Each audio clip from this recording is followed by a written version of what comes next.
Bom dia, irmãos, que Deus possa nos abençoar mais uma vez nesta manhã. Está conosco uma irmã lá do Canedo, eu queria que ela viesse para o teclado, ela toca e canta também, né? Canta, a gente fica sabendo fácil, não precisa muita coisa não. Só não vou contar quem me falou. E nós vamos ouvir um hino com ela também. Filho, irmão, vocês arrumam esse, não sei como chama isso aí, esse negócio de pôr o microfone, né? Aí para ela. Nós vamos cantar nesta manhã um hino de número 289. 289. É Quão Glorioso. É dó.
Até agora, meu Deus do céu, esse povo está devagar.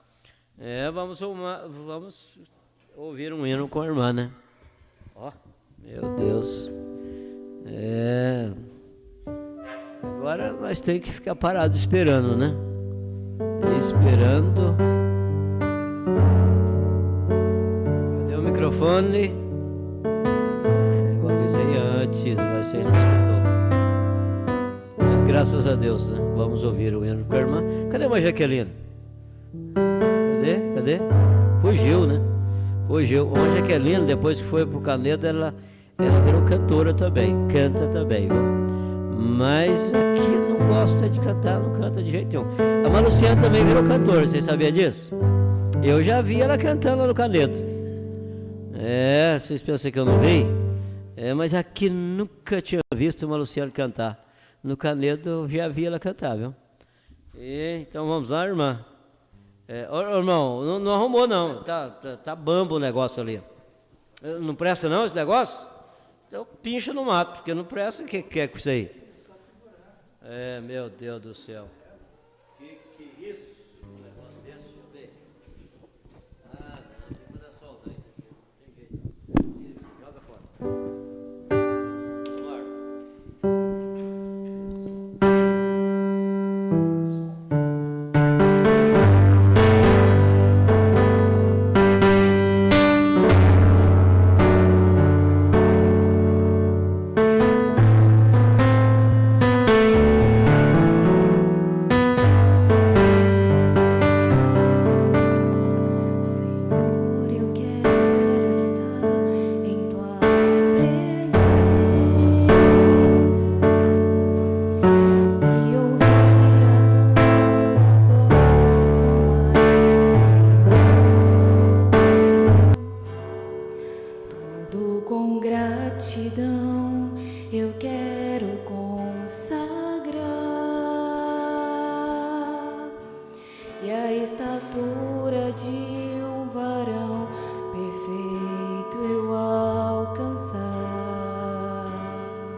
Amém. Glória a Deus. Palma, você está com medo de bater palma? O que é isso? Mas que povo medroso. Deus abençoe. Qual o nome da irmã? Jéssica. Deus abençoe a irmã Jéssica, né? E agora nós vamos ouvir com a Jaqueline.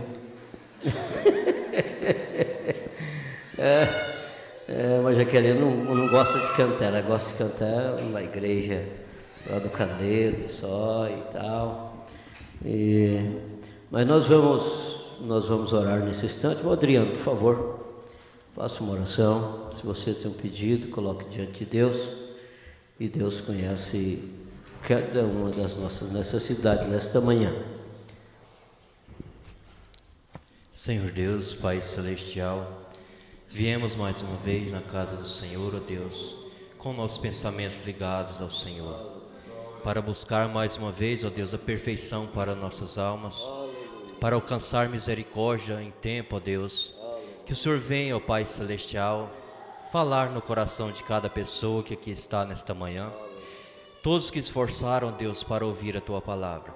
Sabemos, ó Deus, que cada palavra do Senhor, ó Deus, está nos aperfeiçoando, porque o momento está apertado, ó Deus. Sabemos que está tão próximo a vinda do Senhor.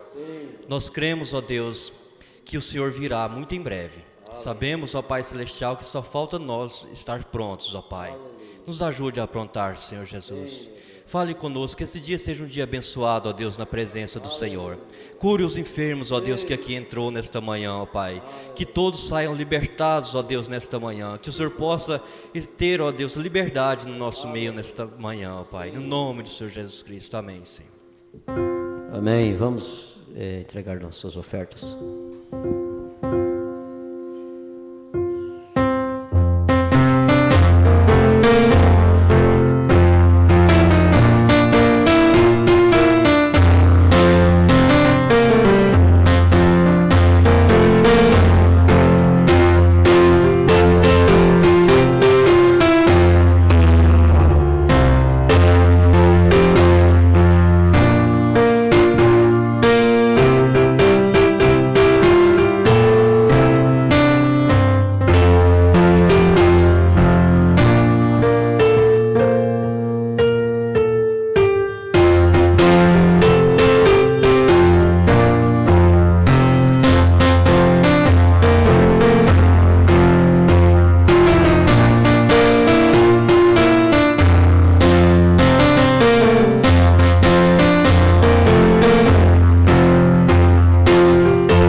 Abençoando a cada um.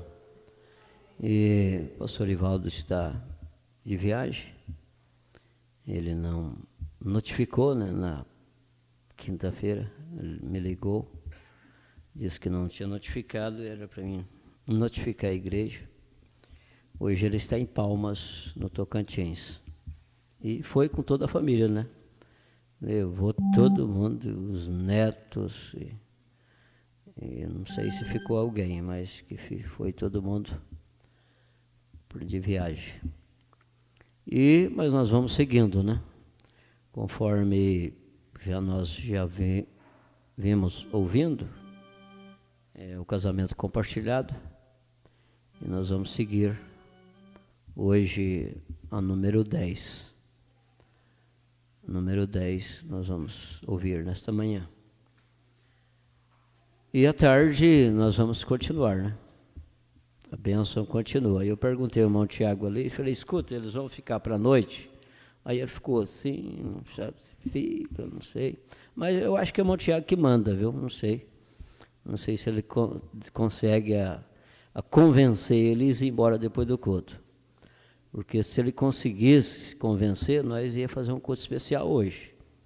Viu? Com muito louvor, mas Jaqueline ia cantar, E a Micaela ia cantar também. Mas por que não? Por que balança a cabeça? Tem que fazer assim, ó. Ué, agora por que não pode cantar? Mas Laís também. Aí, ó, só faz assim. Tem que fazer assim, ó. Vamos cantar. Aí você vê que culto, né? Mas não sei não, eu acho que eles vão pensar esse negócio. Eu fui lá no Canedo, eu fiquei até o culto terminar. Fiquei até o culto terminar, né? E não quiser dispensar eu para ir embora. Então agora não dispenso vocês para ir embora também. Tá? Eu vou ligar para o Montião. Montião está no Canedo? Então eu vou ligar para ele agorinha. Falou, Montião, ele só vai vir embora depois do culto. Para pagar a minha ida lá. Mas tá bom assim mesmo, né? Eles que sabem, a gente brinca. Mas se ficasse era bom, né? Era muito bom. Então vamos, tá pronto aí, Tiago? Pronto, né? Então vamos ouvir a número 10. Que Deus possa nos abençoar.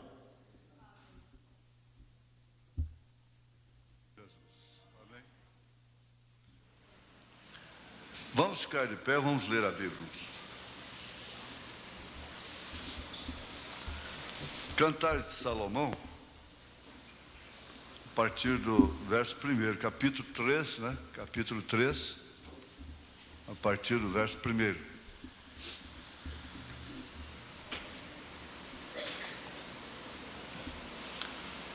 De noite busquei em minha cama aquele a quem ama a minha alma. Busquei-o e não o achei. Levantar-me-ei, pois, e rodearei a cidade. Pelas ruas e pelas praças buscarei aquele a quem ama a minha alma. Busquei-o e não o achei. Acharam-me os guardas que rondavam pela cidade. Eu perguntei-lhes: vistes aquele a quem ama a minha alma? Apartando-me eu um pouco deles, logo achei aquele a quem ama a minha alma. Detive-o até que o introduzi em casa de minha mãe, na câmara daquela que me gerou. Conjuro-vos, ó filhas de Jerusalém, pelas gazelas e servos do campo, que não acordeis, nem desperteis o meu amor, até que queira. Te damos graças, ó Pai Celeste, Pai das luzes, e que está sentado em glória, poder e virtude. Te damos graças porque podemos estar aqui mais uma vez, sendo isto que somos, tendo isso que temos, aguardamos a plenitude do alto, até que sejamos transformados no abrir e fechar de olhos,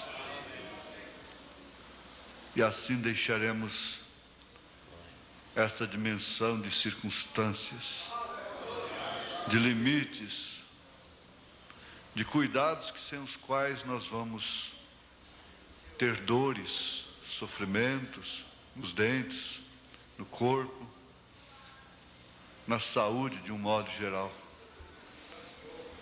Senhor, ajuda-nos a cuidar dessa parte. Amém. Glória. Sem nos esquecermos da outra. Aleluia. Cuidarmos do templo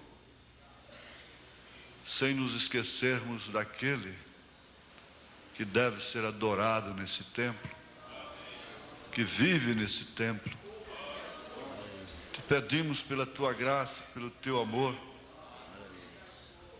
que haja uma higiene de alma nesta manhã, de espírito, de corpo, de pensamentos. Ó Deus, nós precisamos de Ti, Senhor. Eu preciso do Senhor mais do que ninguém aqui, Senhor. Nós precisamos de Ti, Senhor. E reconhecemos isto junto ao Teu altar. Davi desejou esta limpeza. Limpa-me com sope e ficarei limpo. Em nome de Jesus Cristo, ó Pai. Varre a sujeira, ó Deus. Tira as doenças. O Senhor pode matar as bactérias. O Senhor é o antídoto. Aleluias. O Senhor é o preventivo, é o curativo. O Senhor é tudo para as nossas almas. O Senhor ama as nossas almas. Em nome de Jesus Cristo, ó Pai, encomendamos esses minutos a Ti, porquanto eles podem determinar uma eternidade. Em nome de Jesus Cristo. Amém, Senhor. Amém. Assentar-vos, irmãos.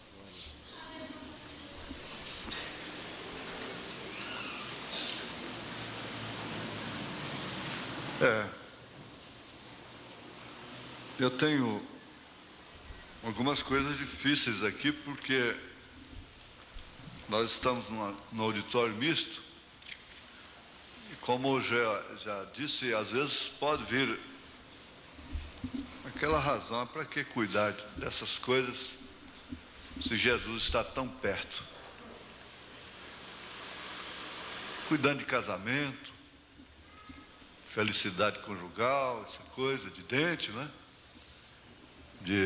Da cabeça, do corpo. Não, tudo tem sentido com a vida espiritual. Tudo tem relacionamento. O natural tem um relacionamento muito profundo com o espiritual. Se não for assim, a Bíblia não ilustraria o espiritual com o natural. O irmão Branham disse: o natural é um tipo do espiritual.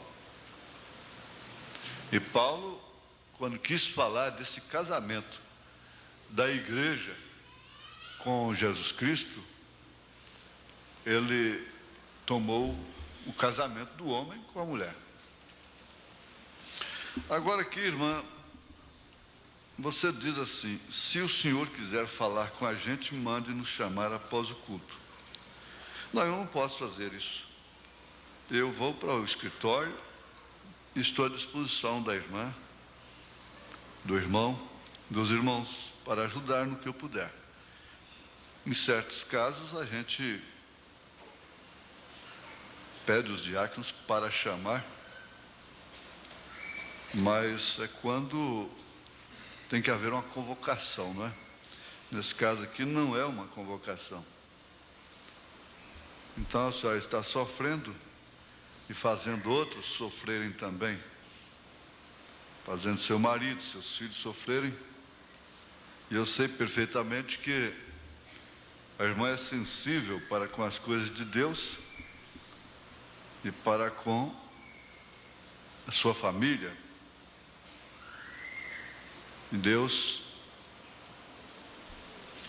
te ajuda, te esforça. Agora a questão de falar com vocês dois juntos tem que ser de vocês entrarem em acordo e virem ao escritório, não é? Chegarem a essa conclusão. Agora, essa aqui é um tanto íntima, as perguntas, porque elas se prendem muito à vida sexual, né, do casal.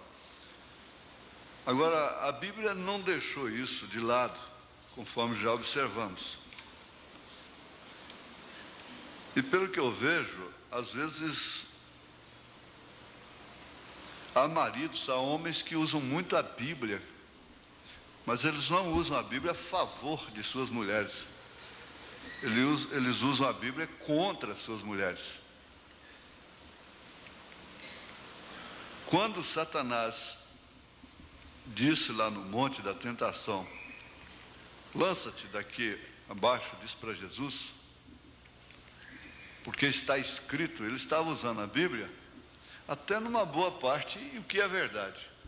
Dará ordem aos seus anjos ao teu respeito, para que não tropeces com o teu pé em pedras, etc. Não é? Mas ele estava usando a Bíblia contra Jesus.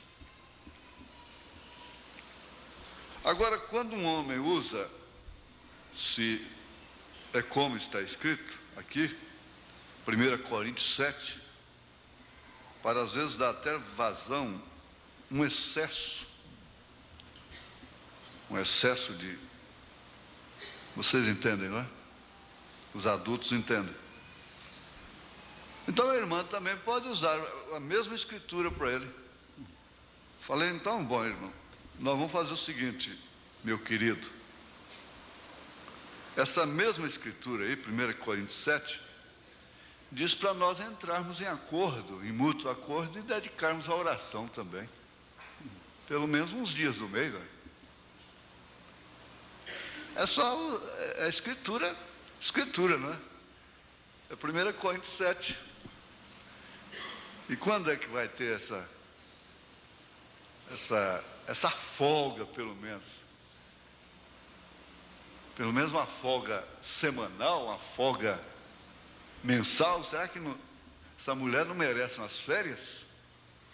Uma folga semanal? Então, essa mesma Bíblia diz, para entrar em mútuo acordo, dedicar a oração. Enquanto isso, ela descansa um pouco, né? Pelo que eu estou entendendo, né? Agora, porque o desespero é muito grande, pelo que eu vi aqui, o desespero é muito grande, e a pessoa teme a Deus, e, segundo suas perguntas, fica assim, muito apertado para a gente fazer ao pé da letra.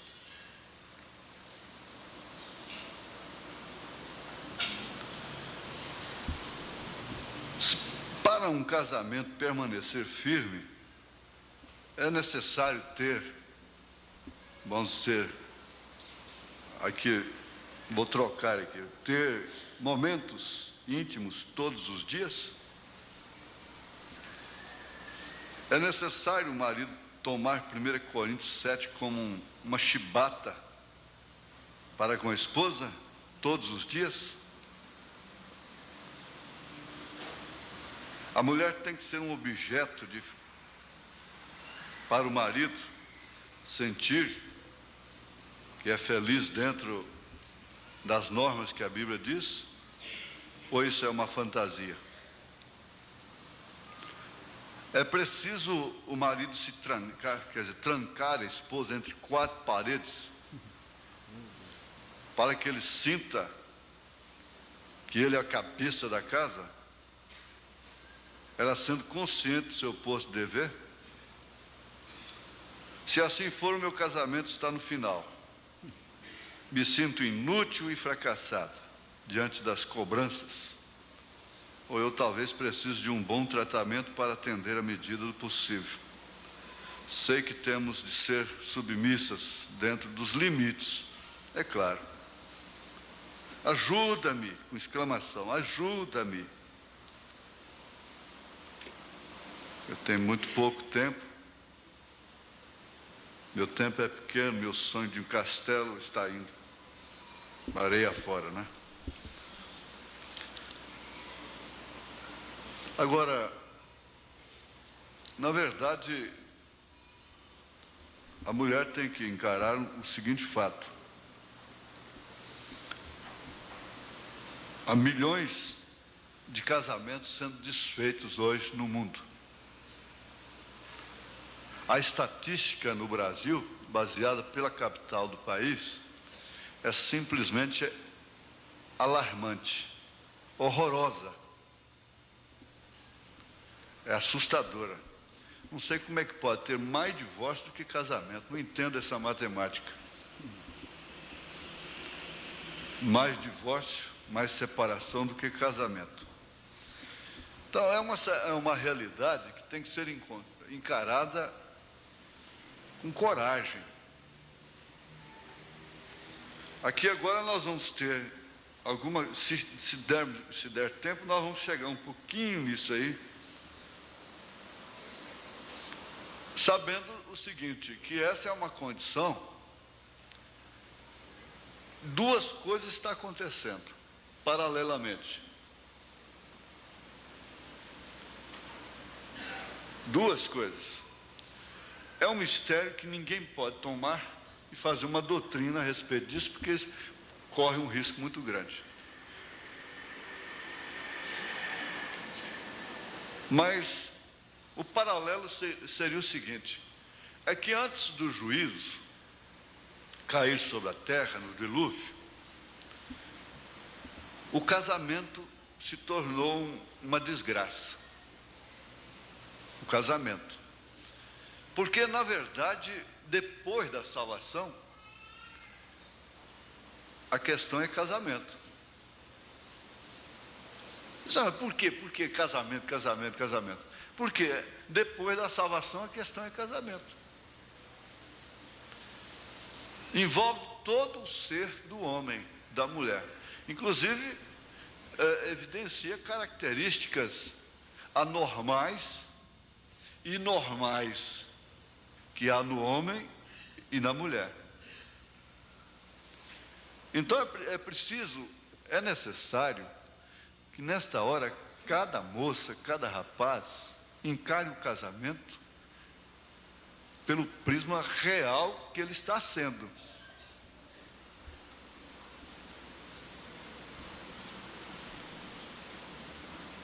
Nós não vamos nos modernizar, mas não vamos ficar no tabu do passado. Se há excesso agora, houve excesso atrás. Houve extremos. Por isso o profeta veio para trazer a coisa para o centro. Isso é que precisa ser entendido.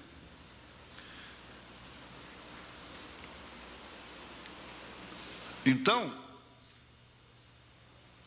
é como ele disse, quando eu olhei para o canto da cama, eu não vi aquele que ama a minha alma. Esse paralelo se refere, na minha maneira de pensar, exatamente isso. O casamento errado trouxe o dilúvio sobre a terra. E nós não poderíamos pensar que Jesus está às portas, na sua segunda vinda, sem que o casamento estivesse na condição que está. Se o casamento estivesse bem, Jesus ainda ia demorar. É isso que tem que ser encarado de uma forma realista. Você tem que ser realista.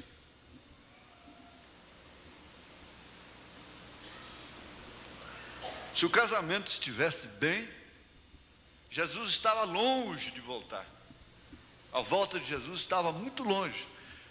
Porque nós pegamos a Bíblia e eles chegam a dizer, a igreja primitiva se enganou. E chegaram até a vender o que tinha, pondo nos pés dos apóstolos e tal. E é porque ela se enganou, ela pensou que Jesus vinha logo. Agora eu pergunto, onde estão aqueles da igreja primitiva? Logo após 80 anos, 60 anos depois de Jesus. Eles se foram, não tem ninguém. Eles não perderam nada com aquilo. Eles só ganharam. Não é verdade? Agora, os sinais, nos dias de Noé, gente, é brincadeira, irmão divino. Monteiro que conhece isso. Dentro de 2 horas, uma laje de não sei quantos apartamentos ficar pronto. Se isso não for os dias de Noé, o que é? Que levava meses carregando cimento nas costas, na latinha. Não é brincadeira. Então, nós temos que refletir, conversar como família, assentados assim à mesa, dizer, não, vamos encarar a coisa pela realidade. Se o casamento estivesse bem, Jesus estava longe. O casamento envolve filhos, é claro, crianças, não é? Às vezes o casal vai bem, mas o casamento não é só o casal, a mulher e o marido. entre os filhos também.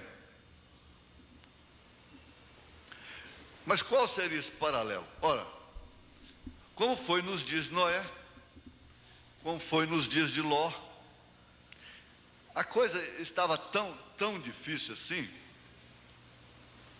Veja a condição que Sodoma estava. O que o casamento estava valendo? A ponto do homem desprezar virgens, moças, interessadas em homens. O profeta nos mostra isso com muita clareza.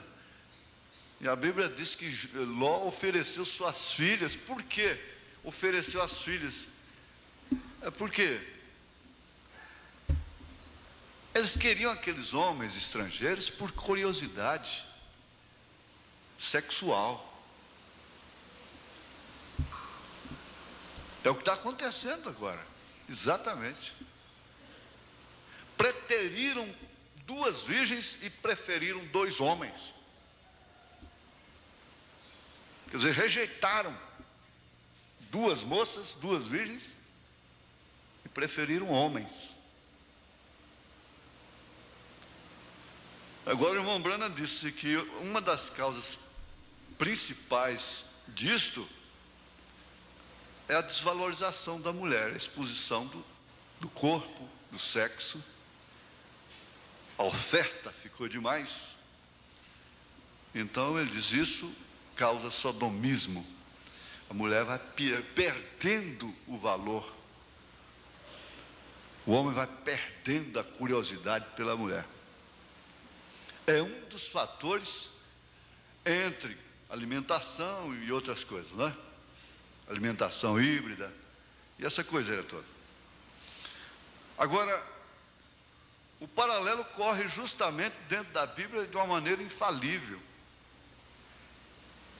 Ao mesmo tempo, Sara estava tanto em Abraão que não morreu quando desacreditou na palavra de Elohim. Está vendo o paralelo? Isso significa que essa circunstância de casamento, que inclusive inunda a igreja, e que toma pessoas que, o meu modo de pensar, um modo de pensar lógico, é que deviam estar melhor conjugalmente, eles estão piores. Por quê? Eles estão sofrendo na carne a condição do tempo. Estão sofrendo por amor do povo. O povo que às vezes pode amanhã até julgá-los e condená-los. Não sabe que eles estão sofrendo tais circunstâncias por amor do próprio povo. Porque o profeta diz, é a condição do tempo que nós estamos vivendo. Se temos que encarar, eu estava pensando ali, meu Deus, gente, do jeito que a coisa está, como é que essa mamãe vai cuidar dessa criança? Aliás, é o fundamental da super raça, do comunismo, é cuidar dessa criança até os 6 anos de idade, em tudo, é dente, é calcificação, é tudo a massa cinzenta aqui, para depois ser um homem forte, de boa estrutura, uma mulher boa, uma matriz boa para reproduzir. Mas e o tempo? Além da falta de vocação para aquilo, a mulher está perdendo a vocação materna. Porque ela tem que dedicar tanto ao serviço externo, de máquina, de caneta, de determinações, de executivas, que ela está perdendo, tem perdido a vocação materna. Ela por fim não sabe o que é uma mamadeira, não sabe trocar uma fralda. O homem é que tem que trocar às vezes.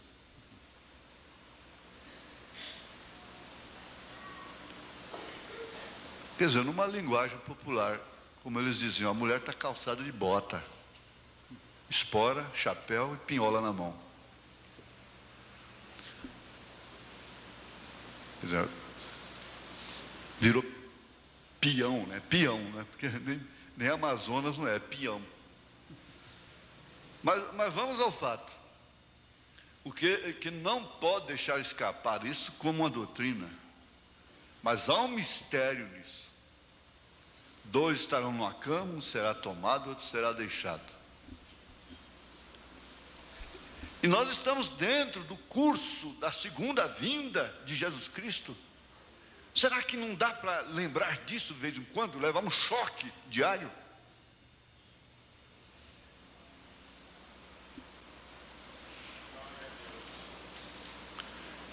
Veja como passa um peso sobre nossas cabeças, que às vezes nos assusta,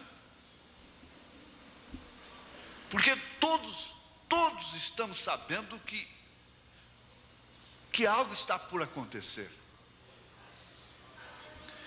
E isso não acontece sem ser precedido por escândalos, por confusões. Normalmente isso não acontece com o povo em paz.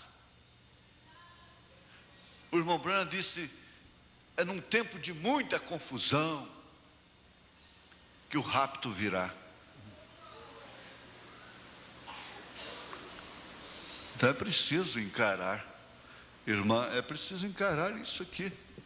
Quer dizer, as suas perguntas são comoventes. Eu vejo aqui que são desesperadoras.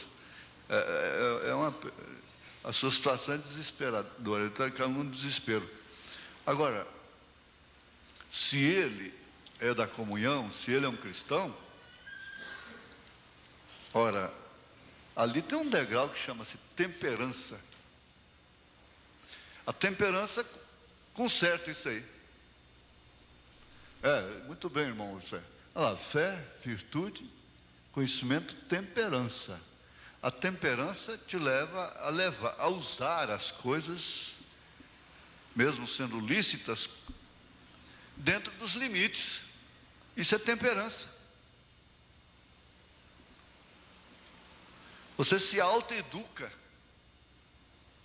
Porque o homem se valoriza a si mesmo com a autoeducação, com a autocorreção.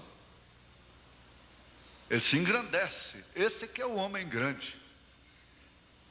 Aqui, como Paulo ensina, habitar com ela com entendimento, de acordo com suas circunstâncias. Mas, concluindo, para nós entrarmos aqui, no estudo propriamente dito,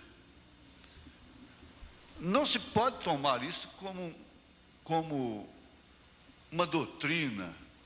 Na verdade, tem que haver um novo casamento. Isto quer dizer, através do novo nascimento. Todas as coisas se tornarem novas. Se é que um não vai ser tomado e outro ser deixado.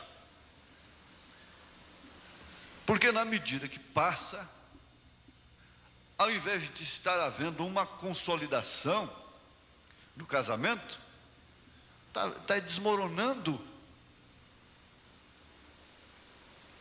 O que é que está acontecendo? Desde que isso é um sinal evidente, prova assim que, veja, casamento e divórcio foi trazido ao profeta no pilar de fogo, lá no Cânion Sabino. Você precisa entender isso também. Isso está na sua mão aí, ó. Casamento e divórcio, toda igreja, isso não pode faltar na casa de literatura. A mensagem casamento e divórcio. É que às vezes a gente fica até brigando lá com o irmão José, porque tudo bem as mensagens da primeira etapa, tudo, mas por que não as perguntas, as respostas, casamento e divórcio, o sinal, os 7 selos, a união invisível da noiva de Cristo, escolhendo uma noiva. Agora, esse estudo que nós estamos fazendo, não é para consertar, isso já foi bem explicado. Nós não vamos consertar o que está torto. Não tem jeito. Cuida-te de ti mesma, de ti mesmo. Tenha a sua posição correta e nada de desanimar, de desesperar. Nada disso. Agora aqui, nós vamos ver ajustamentos no casamento, as forças de dissociação e causas de fracasso no matrimônio. Esse primeiro tópico aqui tem que ter uma linguagem bastante íntima, que ela é usada na Bíblia Sagrada, às vezes em cantares, o próprio São Paulo usa, de uma maneira mais discreta, na verdade, mas você sabe que para ensinar, hoje as crianças estão sabendo mais do que isso no primário lá na escola, né? Então, começa com a letra A, nós vamos distribuir isso em A, B, C, D, A, B, C, D, dessas forças de dissociação e causas de fracasso no matrimônio. Começa pela incompatibilidade física e psíquica. Porque quem criou, há muita gente, há muitos crentes que acham que a igreja não pode falar em parte psíquica. E quem criou isso foi o diabo. Não, gente, isso é uma lei tão real quanto a matéria. Isso é uma lei tão real quanto o amor. Se a parte psíquica da pessoa não está normal, as suas atitudes são anormais. Ela pode fazer muitas coisas boas que ela não faria no seu normal. E ela pode fazer muitas coisas más que ela não faria no seu normal. Pode fazer muitas coisas boas. Como essa pessoa que trouxe as 7 eras para mim, aqui para Goiânia, foi isso, tem a parte psíquica anormal. Mas ele trouxe as 7 eras e então ele rompeu o cordão de segurança de 2 presidentes da Revolução. Ele arriscou ser metralhado. Se ele não tivesse essa anormalidade psíquica, jamais ele faria tão grande coisa, para entregar a mensagem completa para o presidente Costa e Silva, presidente Médici. Romper o cordão de segurança de presidente da Revolução. Dá para entender isso? Compreende? Há certas coisas que tem que ser uma doidinha mesmo, tem que ser um doidinho para fazer, porque um normal não faria. Até nisso aí você tem que compreender seu marido, tem que compreender seu filho, tem que compreender sua esposa. Agora, como nós já estudamos, são múltiplas, o desacordo sexual, quer dizer, íntimo, é responsável, vamos trocar o sexual por íntimo, né? Esse desacordo é responsável por muitos conflitos conjugais, como o caso disso aqui, ó, que podem levar até a separação.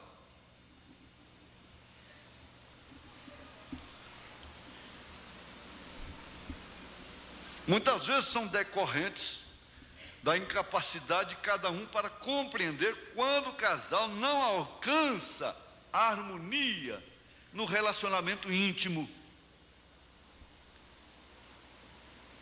que às vezes é gerado pela frigidez da mulher, a indiferença, a frieza.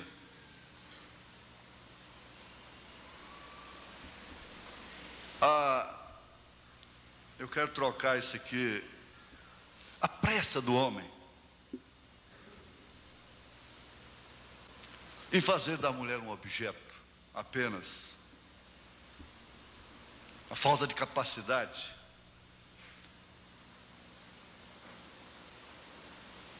Então, essas são manifestações problemáticas para as relações amorosas no matrimônio. Agora, por que fugir desse assunto quando Paulo falou dele claramente? Aí, então, tem que usar a Escritura legitimamente. Irmã, irmão, então tem que se cuidar. Para tudo há limites. Há temperança. Mas o casamento, segundo Paulo, é para evitar a incontinência, para evitar a prostituição. Quer dizer, é um dos fatores. O fator principal, original, desse relacionamento do íntimo do homem com a mulher, e vice-versa, é procriação, é trazer filhos à terra. E Deus tinha um problema dentro do seu programa, que hoje chama-se explosão demográfica, que é superpovoação, ou população, gente demais. Mas Deus tinha que povoar a terra.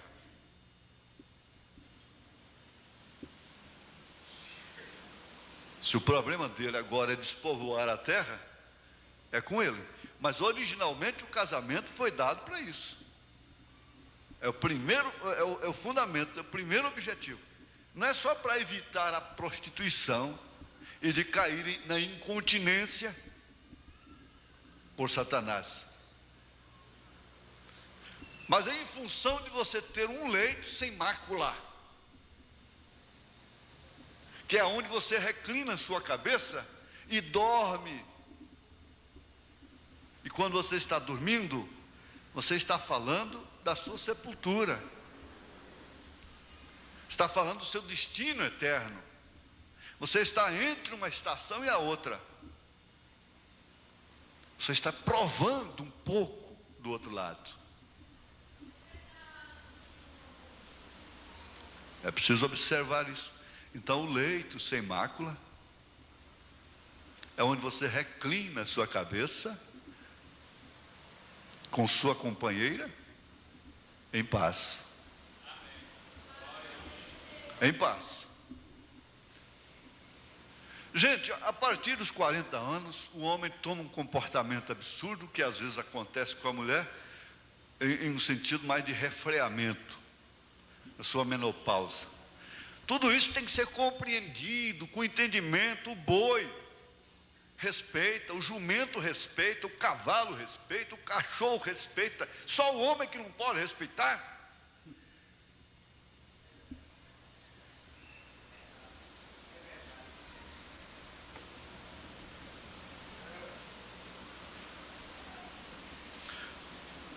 Então, pensa bem nisso. Está lá em Hebreus 13, o leito sem mácula.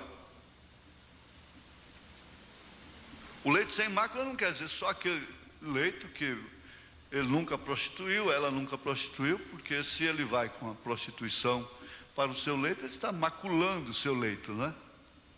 Mas não é isso, somente.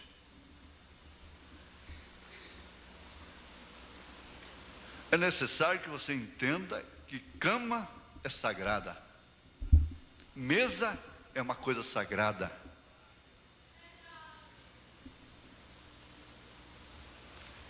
E nós precisamos ser mais equilibrados em nossos sentimentos, em nossos direitos. Eu já conversei com um médico sobre isso. Ele disse: olha, a maior parte dessa tara, com licença, que há no homem é mental, está na mente, porque ele está descendo a ladeira e ele tem medo. Então ele tem uma reação que no fundo é um medo, que ele não aceita inconscientemente que ele está descendo a ladeira. Ora, é claro, um médico evangélico escreveu um livro muito bom sobre isso. Ele disse: olha, um homem de 80 anos, você não pode pensar que ele é um jovem de 25, 30 anos. Ele não pode pensar. Mas nada disso interfere. A idade não interfere nesse sentido, na capacidade do homem. Ele simplesmente normaliza, ele vem trazendo experiências para a sua vida. E vai tirando os excessos. Mas o que acontece é o contrário. Por quê? Porque ele pensa que está acabando. E aí começa a lançar a mão de produtos farmacêuticos que são vendidos indiscriminadamente, sem nenhum escrúpulo por vendedores que ganham comissão para aquilo, e drogas e coisa, e que só faz depois piorar a situação. E nós temos que conversar isso entre linhas por causa do auditório ser misto. Mas vocês estão entendendo, os adultos estão entendendo. Mas o outro médico, autoridade no assunto, me disse, olha, isso é mais uma questão de mente. Porque ele não teria de forma alguma nenhuma razão de temer tal coisa. Porque ele está simplesmente se normalizando através de uma experiência. Porque na verdade ele teve foi excessos. E ele quer manter aqueles excessos. Quem sabe isso seja esse caso aí. E quem sabe eu estou ajudando esse casal. Olha, podem ser devidas, essas desarmonias podem ser devidas à inexperiência ou falta de capacidade de manter um impulso amoroso no grau necessário, bem entendido, no grau necessário, para despertar o desejo erótico do companheiro ou da companheira. No plano psicológico, aqui a cabeça, porque tudo é questão da cabeça. Se você está calmo, descansado, não está preocupado com nada, o seu comportamento é um nessa hora. Se você está tenso, preocupado, preocupada, então o comportamento é outro. Isso é como a comunhão. Você não pode, você corta a comunhão com Cristo num culto, você corta a sua atenção, a palavra, a comunhão, o prazer com Cristo, se você começa a variar em seus pensamentos. Você essa hora está vendendo boi, está comprando boi, está comprando carro, vendendo carro, e lembrando o cheque predatário, aquela coisa toda. Então você corta a comunhão. Você não pode ter uma oração efetiva, uma oração de comunhão. Então isso opera na vida íntima entre o casal.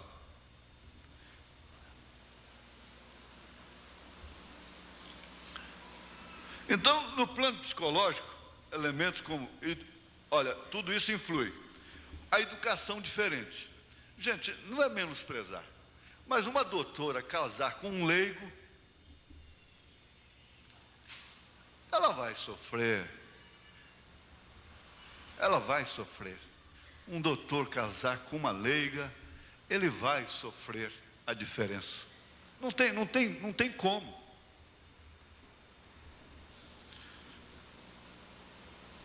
O nível social influi nisto. As origens raciais diversas. Por que que o irmão Brana pregou a religião híbrida?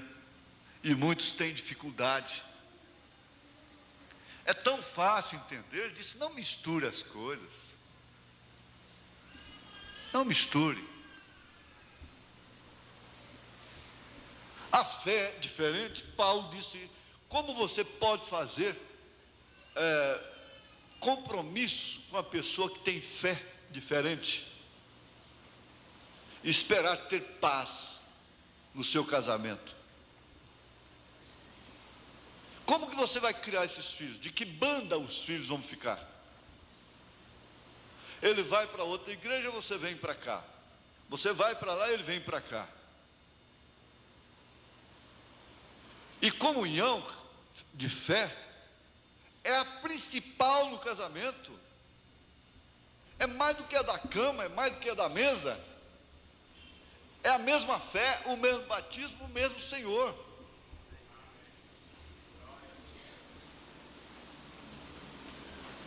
Como que pode você levada por uma indiferença ou pelas circunstâncias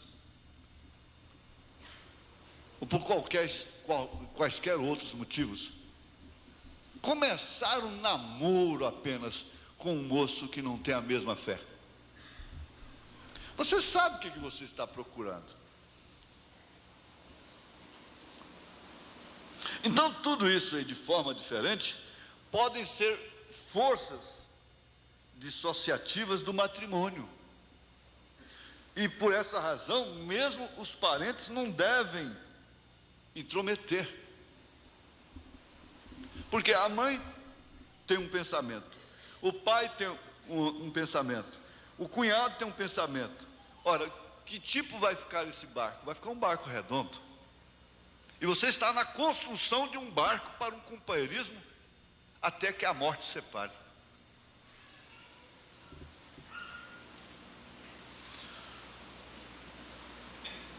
Agora, esse relacionamento neurótico, o neurótico dos cônjuges, não leva obrigatoriamente à dissolução do vínculo matrimonial. Você sabe quantos casamentos neuróticos existem? A mulher quebra o pau na cabeça dele, ele quebra o pau na cabeça da mulher, o cabo da vassoura de cá, o cabo da vassoura de lá, e aquela gritaria, aquela coisa toda, e morrem juntos. E os outros, educadinhos, logo estão se divorciando. Não é certo? Quer dizer que o neurótico não leva obrigatoriamente à dissolução do casamento, à dissolução. Só que nós, como cristãos, não precisamos desse desgaste, é claro.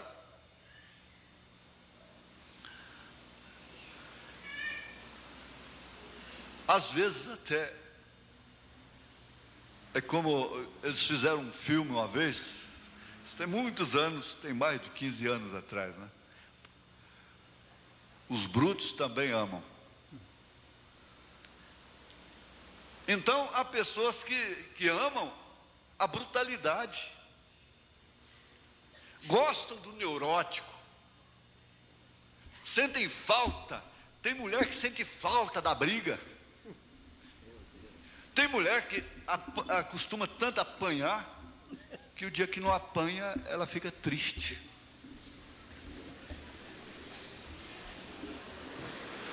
Eles chegam a dizer, parecendo mulher de soldado, né? São espíritos que envolvem, que elas, para se completarem no ato íntimo, elas têm que levar uns murros, uns tapas na cara, ser violentadas. É claro, isso é espírito. Vocês sabem que existe isso. Então o delegado fica entre a cruz e a espada. Ela chega lá com o olho todo roxo e assina uma ocorrência contra ele. Aí passa 24 horas, ele convocou, intimou, coisa e tal, ela já chega lá com ele para retirar a ocorrência. Não, doutor, eu gosto dele, já chega agarrado com ele. Não, o senhor não vai prender não, o senhor não vai prender não.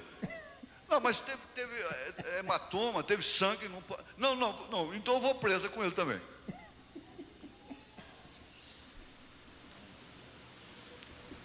A vovó dizia assim, o que é de gosto regar o caroço, né?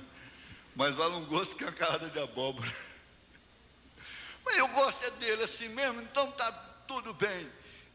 É danado como você é mesmo, que eu gosto de você, comedor de rapadura com farinha e carne seca. Pronto.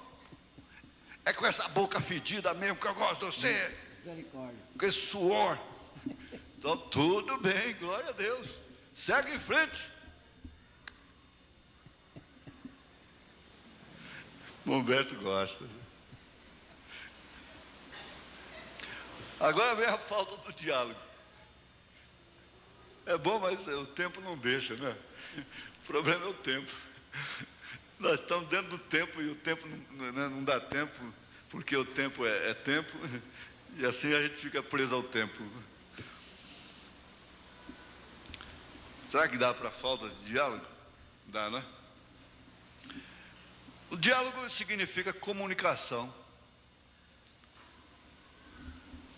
através da qual você esclarece suas ideias, o que realmente você está pensando, pode mostrar para o outro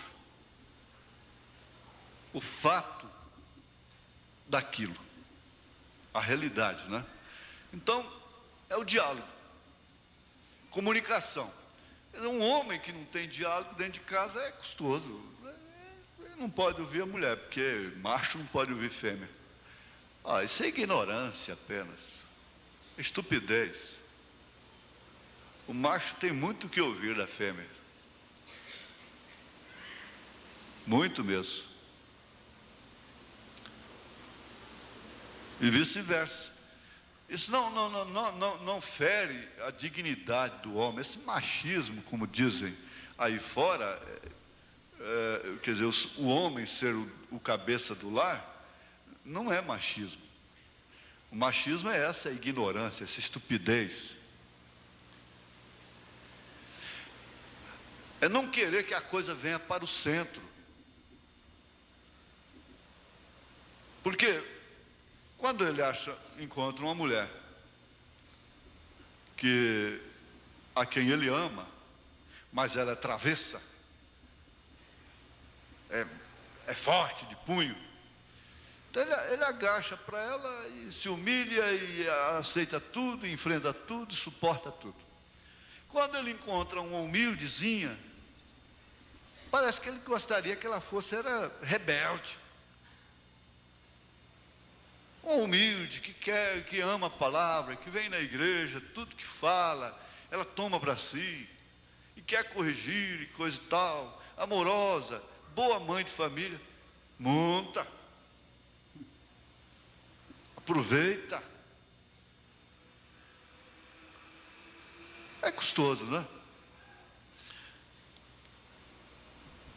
Agora, vejamos, existe a comunicação e o fracasso da comunicação. Quer dizer, você torce, antes da guerra explodir mesmo, ser deflagrada, há diálogo. E se a comunicação, se o diálogo fracassou, então a guerra explode, deflagrada. Porque fracassou primeiro na conversa, nas negociações. Daí então vem a guerra, as bombas, as mortes, não é? Então essa comunicação e o fracasso da comunicação fazem parte das dificuldades existenciais do ser humano. Não vai pensar que todas as vezes você vai ser um vencedor pela comunicação apenas. E que sua opinião prevaleceu e que você foi vencedora, que você foi vencedor pelo diálogo. Você tem que estar sempre pronta e pronto para sofrer danos e perdas. Todo mundo que vai ganhar dinheiro tem que computar isso. Todas as empresas têm que computar, tem que ter uma página, a seção, ou secção, como queira, de perdas e danos. Não tem árvore que cresce sem dar sombra para outros, sem dar frutos. E isso é a natureza. Então você tem que computar. O homem tem que entender que não vai prevalecer somente suas ideias, suas maneiras. Vai ser uma associação. Vai ser uma coesão. Para haver uma normalidade, para ser normal o casamento. Então, esse fracasso da comunicação faz parte das dificuldades da vida, gente. A busca atual de transparência nas relações conjugais é apenas ilusão humana. Aí foi o que nós aprendemos, parece, domingo passado, né? Para você ser sincero, tem que ser franco, falar tudo para ela, falar tudo para ele. Isso não quer dizer sinceridade, é falta de sabedoria até. A capacidade de comunicação a nível de afetos,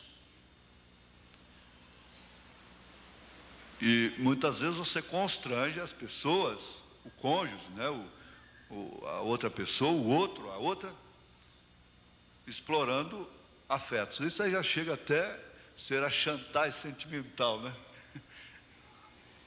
Tem muita gente que usa a chantagem sentimental, né?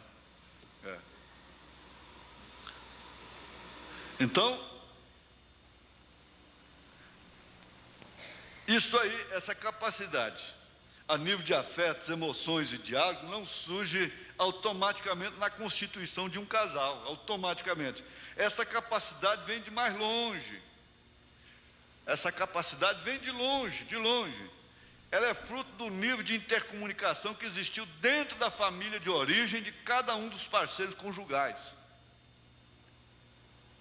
Em outro tratado, ele mostra assim, você não pode esperar, ele é muito franco, se você não pode esperar que uma moça criada numa casa, de um casamento desajustado, possa vir para um casamento ajustado de uma maneira automática. Não tem como, porque aquilo foi uma forma, e tal forma, tal bolo. Se a forma é redonda, o bolo é redondo. Se a forma é quadrada, o bolo é quadrado. Se for em forma de estrela, o bolo sai forma. É forma, lar é forma. O lar é forma. Por isso que essa bobageira entre marido e mulher na presença de filhos, brigando por causa de besteira, de bobagem, devia acabar. Você está legando a seus filhos tal natureza, tal princípio. Então, se é uma família neurótica, você tem que saber que ela não sabe decidir nada pelo diálogo, pela conversa, tudo é nos gritos. É conversa, eu não espero o outro terminar de falar, já entra e vira aquela confusão. Agora levando, o profeta diz, quando um está falando, o outro deve ficar calado. A hora que você termina de falar, ou você quer só falar, e o outro só ouvir, e ela tem que ouvir. Não, agora eu já falei, agora você fala. Vamos esclarecer isso.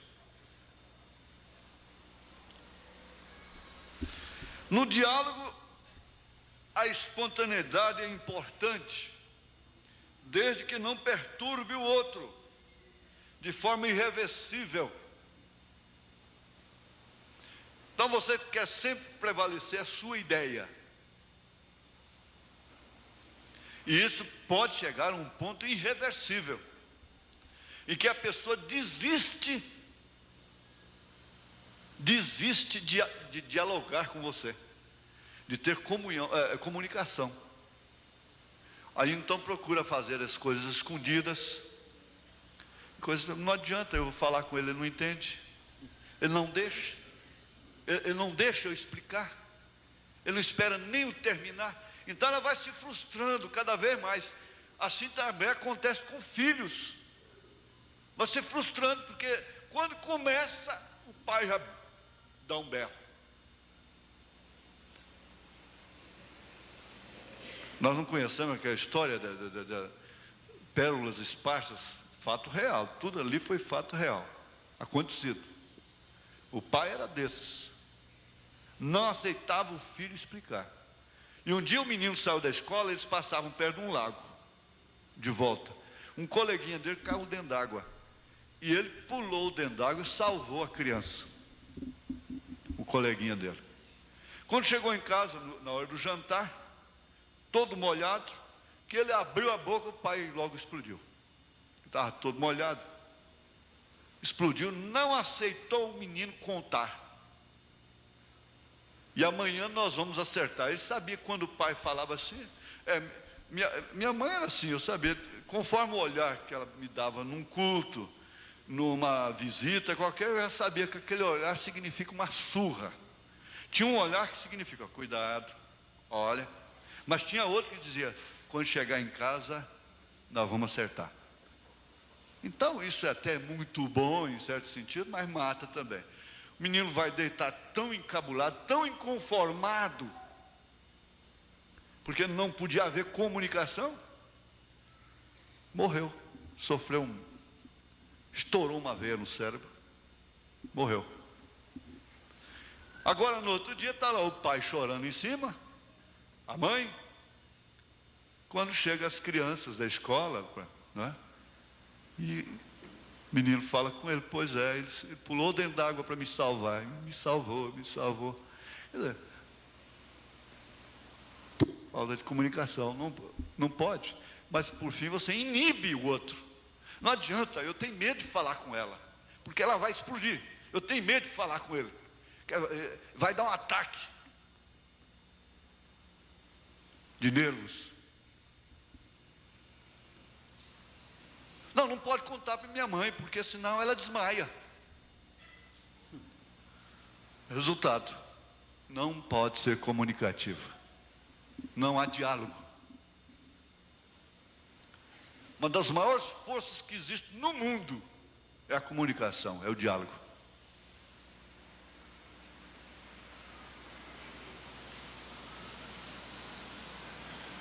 Mas isso pode, veja, se você se fecha, se tranca para isso, pode levar a outra pessoa a uma situação irreversível.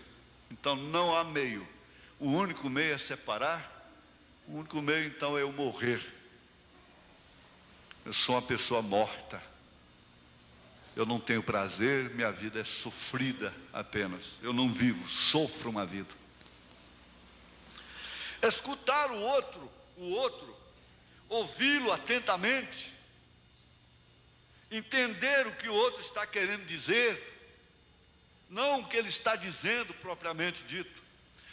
Que o irmão Branham disse, não me julgue pelo que eu estou dizendo, mas pelo que eu estou querendo dizer. Você que é mais lúcida, mais lúcido do que eu, me entenda pelo que eu quero dizer. Quantas vezes nós somos estúpidos uns com os outros?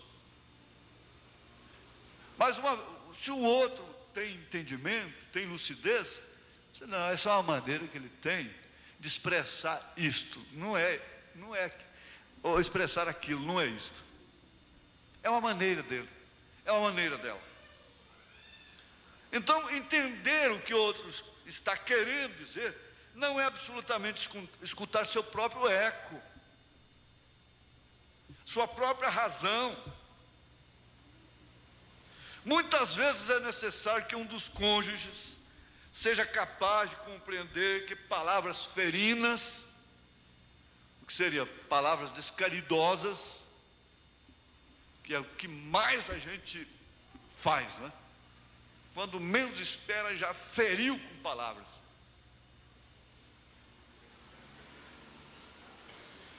E essas palavras descaridosas, nas 3 manifestações da vida cristã, o irmão Branham diz, você deve se arrepender das palavras descaridosas. Porque a palavra fere. Quantas vezes eu já feri as pessoas? Quantas vezes você fere pessoas a quem você ama? Então, compreender que palavras ferinas, ditas num determinado momento, podem ser expressões de um profundo sentimento de insatisfação e sofrimento do cônjuge que as pronuncia. Então você, pela lucidez que você tem, você diz, bom, ela está dizendo isso aí, ela escreveu isso aí, por causa do sofrimento que eu mesmo tenho causado.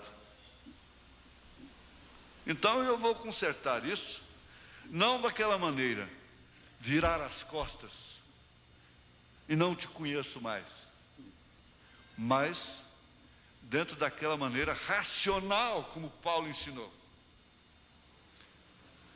Bom, nosso tempo se foi, irmãos. Agora nós iríamos entrar na agressividade e afã de domínio. Mas de todos os modos vai ter sempre ficando para o outro domingo, né? Hoje são 14, né?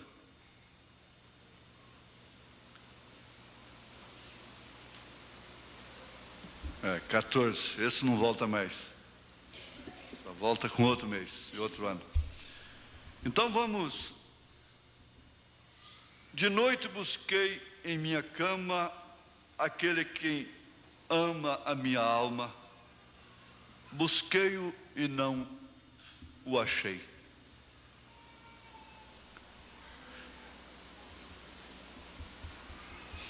Ele perdeu exatamente no lugar de repouso, que fala inclusive da sepultura. Busquei-o e não achei. Agora Jesus disse: quem busca, acha.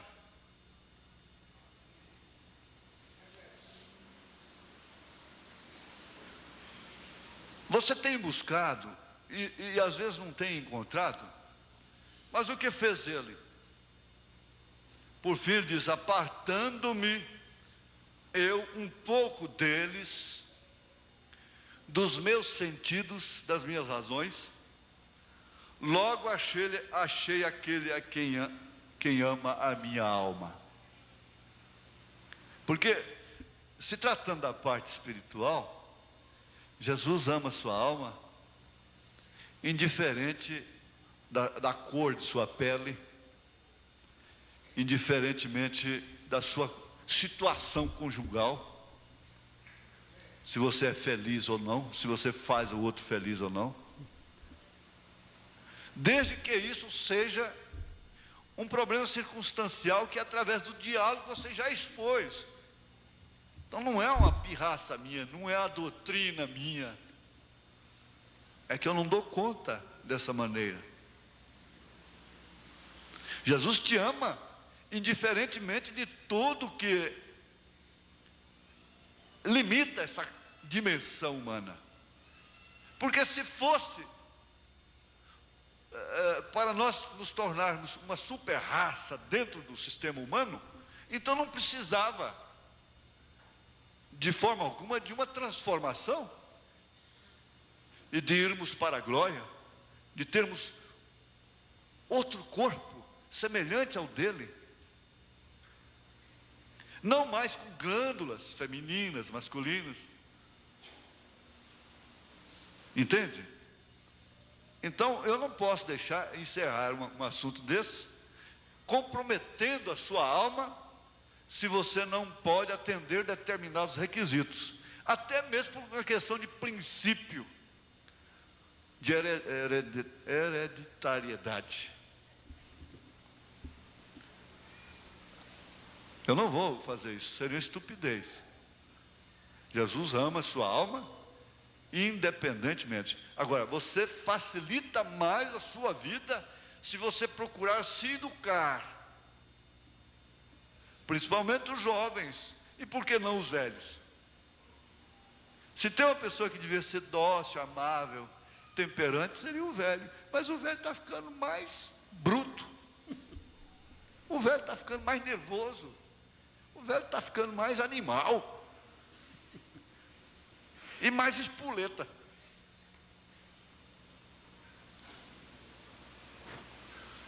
O Senhor abençoe vocês todos nós, né? Esse é o meu esforço. É um esforço que a gente faz para